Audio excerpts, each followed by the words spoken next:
So Shaun was considering this, and the person was like, Caitlin does not like this beer. The person was like, hey, we have this opening. Would you be interested in trying a new field? And Shaun was like, maybe, let me think about it. And so he hated his job so much and needed to think about it that he asked his current boss at the healthcare facility if he could take a 2-week leave of absence. He didn't tell him like, because I might not come back. He told him like, I just need a moment. Yeah. And his boss was like, yep, that's totally fine. You can take 2 weeks. So that would give him time to decide if he wanted to get this new job or not and move into his new house. So on July 28th, this is 2 days before his move-in date. Okay. He was at his house and his parents got home from their graveyard shift from the healthcare center early in the morning. Well, they say it was early and it was like 7. It's not that early. Early in the morning. They came inside and Shaun wasn't in there, which was odd because he should have been sleeping because of his shift. But they saw smoke in the backyard. And so they went outside and they were like, why is there smoke? Is there a fire? They go outside and Shaun had a fire going at 7 a.m. in the fire pit outside. And he seemed to be burning a pile of electronics, according to his parents, like VCR, stuff like that. And his parents were like, that's totally normal. Yeah, they're like, and back away slowly. Yes, I want to say now he had no history of mental illness, no history of drug or alcohol addiction. He was like a very normal kind of guy. So they were like, you good? And Shaun was like, yeah, I'm super unhappy at work. I don't want to go back. Like I'm having a moment. And they asked him like, why are you up? Like you should be asleep right now. And he kind of didn't say, except he did say he was having a really hard time sleeping, quote, because of all the fireworks.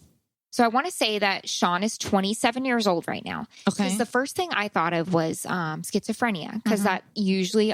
Wait, so it's not 4th of July or anything? Or there's July no fireworks? 28th. So there may have been fireworks, but like that's pretty late in the month. And why? Yeah, but it's not... Okay. It's not like a day where you'd be like, that makes sense. Yeah. It'd be like, okay. So nobody knows if there were fireworks or not. But also I wonder, because he's 27, that's a little late for schizophrenia. Yeah, but it's in your 20s where it's normally like onset. Yeah. So, but he had no history of mental illness at all up until this very moment where his parents were like, what are you doing?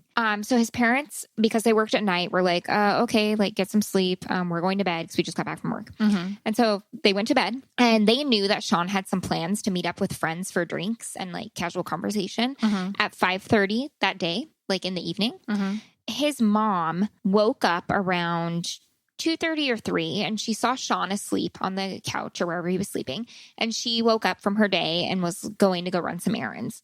And she knew that Shaun had plans at 5:30. So Shaun's mom happened to get back at 5:30 and Shaun wasn't there. So he was asleep when she left around like 2 or 3 and then was gone at 5:30. She's like, oh, he woke up and went to go, hang out with his friends. But his friends were concerned because Shaun never showed up, which was not like him. He was very consistent. And so they never said anything really to his family, but then Shaun didn't show up that evening, but then his family was like, oh, he must have like be staying with friends or something like that. He didn't show up the next day. And so they all were calling him, trying to figure out. His parents found out that his friends didn't know where they were and vice versa. So they were all like, oh shit, no one knows where Shaun is. And so they tried calling his cell phone, went to voicemail. And that's when oh yeah, something's the matter. And then they waited until July 30th, which was 2 days later. So it was like 2 overnights. And that was his move-in date. And he never showed up to move into his own house that he just spent months fixing up. So it's like, where the hell is Shaun? Because of that, his parents contacted the Ramsey County Sheriff in the area, because they're in Ramsey County, and they filed a missing persons report because they hadn't been able to get a hold of him and they hadn't seen him since the 28th, so for 2 days. So the police looked at his cell phone activity, and the last call was on July 28th, which is the day that his mom saw him sleeping. But it was at 7:59 in the morning, so right after... Oh, right after they went to bed. Yes. And his last debit card transaction was also that day, and it was at a gas station near his house. He got $9.28 worth of gas on his debit card. Okay. Very specific amount of gasoline. That's a little amount. Like you wouldn't even be half a tank. You'd be more than half a tank if you're filling up or like that's. Yeah. And this was in 2012. So gas was quite expensive in 2012. But you can't fill up any tank for $9. No. And he had an Audi, which has great gas mileage, but like you're not filling up the tank for $9. Yeah. So on July 30th, 2 days later, there was so this all happened in Minnesota. Okay. July 30th, 2 days after he was last seen, a suspicious vehicle was reported. a 2004 black Audi Quattro, which is what Shaun drove. And all of the doors were locked in this vehicle. And this was at an overlook at Oak Creek Canyon off of Highway 89A in Sedona, Arizona. Oh, okay. 1,600 miles away. 2 days later, which would mean he would have drove all day. 1,600 miles. So he would have had to drive without stopping. Yeah. All day and night driving to Sedona. And only getting a debit transaction once, no ATM. Okay. The sheriff ran the plates in Coconino County and saw that the car belonged to a man named Shaun Rentz. And when that came up, he also saw that this person was listed as a missing person in Arizona. So he called the Ramsey County Sheriff Department, was like, hey, I have this car for someone missing in your county. So they all kind of worked together and they found out this was Shaun's car in Sedona. So Shaun's parents were absolutely flabbergasted because Shaun, one, had never been on a long road trip. He didn't love driving. He didn't love the outdoors. Like that wasn't a thing. But you don't just take a road trip without like it's a very weird thing to do. Yes, exactly. He didn't tell anyone that he was going anywhere. Like this wasn't a thing. In fact, the opposite. He had that move-in date. Like he was thinking about taking a new job. The only odd thing was that he was acting strange the morning that he disappeared. His only connection with Arizona was in Mesa, where he lived as a young child. And he had an uncle in Cottonwood. But like his uncle, the detectives reached out to his uncle, and his uncle was like, no, I haven't heard from him at all. And they kind of cleared him based on what they said. So his uncle wasn't involved. But like everyone was like, there's no reason. He'd never been to Sedona. So his parents were concerned also because Shaun had a dog who he loved and he had left the dog at home. And his dog was like, always went everywhere with him. His family also said that he loved his car and he would never have abandoned it. Like he was kind of into, it's kind of like it seemed like, I don't know if this is true, but it seemed like he was kind of like neat and like he liked his car, he liked his dog, he liked his nice house. Like he wasn't just going to abandon those things like in the middle of nowhere. Yeah. Fuck, I have a Corolla and I wouldn't just abandon it. You know what it's... Yes. Yeah. Exactly. A search at Oak Creek Canyon was like immediately put into action. They got over 140 searchers like that day and 10 search dogs, including cadaver dogs. And they all walked, hiked, etc. for, I think the entire thing was 10 days or 12 days, all day long.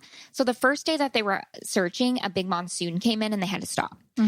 The second day they were searching, nothing really happened. They searched all over. Finally, a week after searches, so they had been searching for like 7 days, Shaun's duffel bag was found and they only know it was his. Well, later it was identified, but they knew it was his because it had his name in it. Like he had it like embroidered on it and it said Shaun Rentz.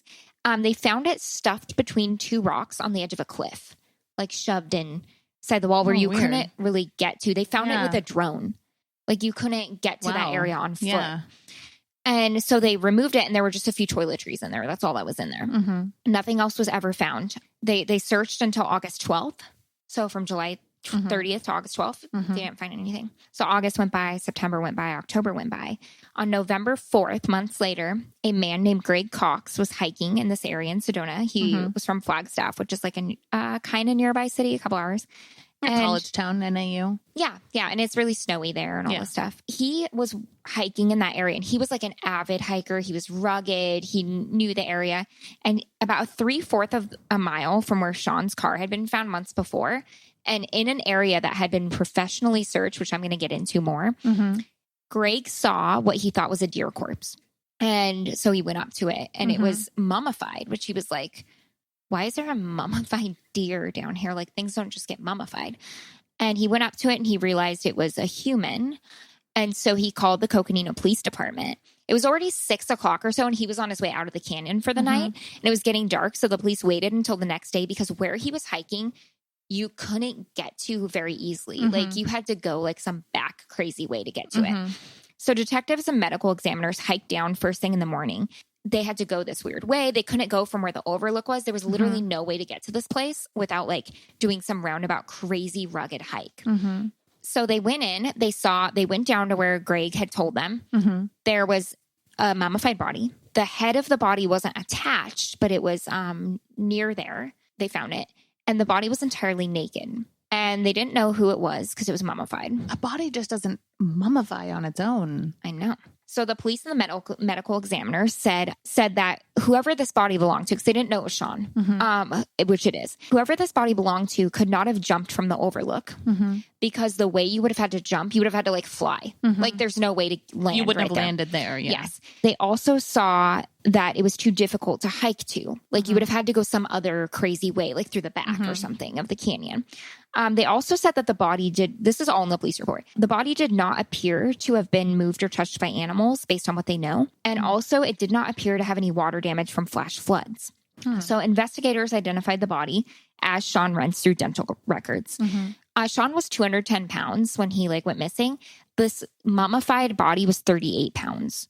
So it was like it was like tiny little mummified body. The cause of death was ultimately listed as an unknown. Like the medical examiner couldn't really figure out how this body died, but there were multiple blunt force injuries and also multiple fractures in his neck, lower back, and left leg, which would be consistent with a fall from great heights.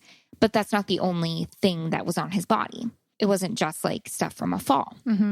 So investigators were super stymied. The main reason they were so stymied was because they had searched this area already with dogs. They literally were less than 15 feet from where the body was. And there was nothing. The days he went missing with cadaver dogs, and nothing was there.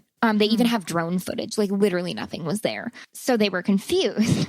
And also they truly believe there was no way to get to where that was from where his car was. And he couldn't have jumped either. So Dan and Karen, Shaun's parents, were like twice as confused now. They were like, what? He's not a hiker. Like that would not have interested him. And he hadn't been suicidal as far as anyone could tell. And even if he was, that's not a jumping landing spot. He had acted like quite unusual the night before he disappeared, but that's it. And then an ex-girlfriend also said that he had reached out to her a few weeks before out of the blue and been like, you're the love of my life. And he sounded kind of sad, but that's really all there was too. And so they found his body. They don't know how he died. And that's all they know. That's it? That's sounds like literally murder. Right? But especially because his head was gone. Like it was like partially, they said it was detached, but I'm not sure to what extreme. It may have been partially attached. It may have been, but they had it because they identified him with dental records. What the hell? What year? Yeah, it's unbelievable. What? 2012. Wow. And nothing. But he had some blunt force injuries, but they resulted in like spine fractures and stuff. How did his body get mummified and then put there? Like, I know. Who in Sedona is a murderer? I'm not going to Sedona now. But then also, why was his duffel bag in a random canyon? Why did he park there? Why did he drive there? How did he drive there with $9 worth of gas? How did he get there Unless in 24 someone else drove hours? there with him and they were using their card. Oh, someone kidnapped him and made him go there? Or if someone was just with him and they were going, like we don't know that someone wasn't with him. Literally, using their card. I looked for follow up like articles and stuff. Nothing exists. They need to check debit cards of everyone he knew to see who was in Arizona. They need to check debit cards. It was Jodi Arias.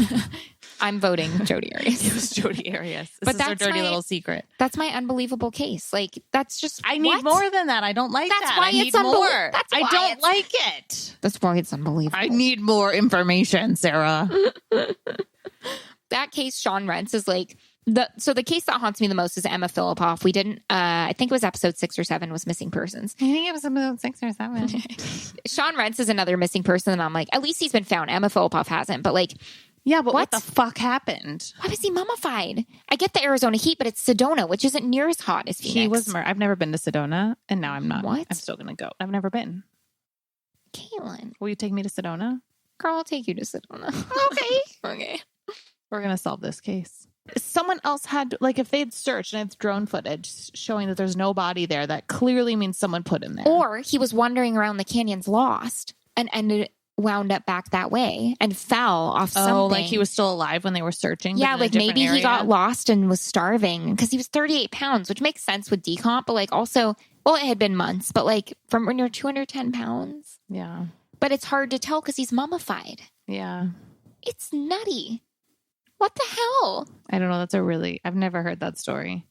I just read it in my Missing 411 book. So thanks, Boyd, my friend, who gave me that book to borrow. Thanks, Boyd. Yeah, thank you. We love him. Yeah. But that's my unbelievable case. That's crazy. So we haven't picked the themes yet. We usually pick far in advance, but we're going to lighten it up a little bit in the next couple because we've heard from a couple people, the last few were a little rough. And I made it rougher. You got to go deeper in the hole before you can get out. So I brought us in there. What? All right. It puts the lotion on the skin. Let's get in the Or it gets the hose again. Do not give me the hose again. Cannot deal with the hose again. Put the lotion in the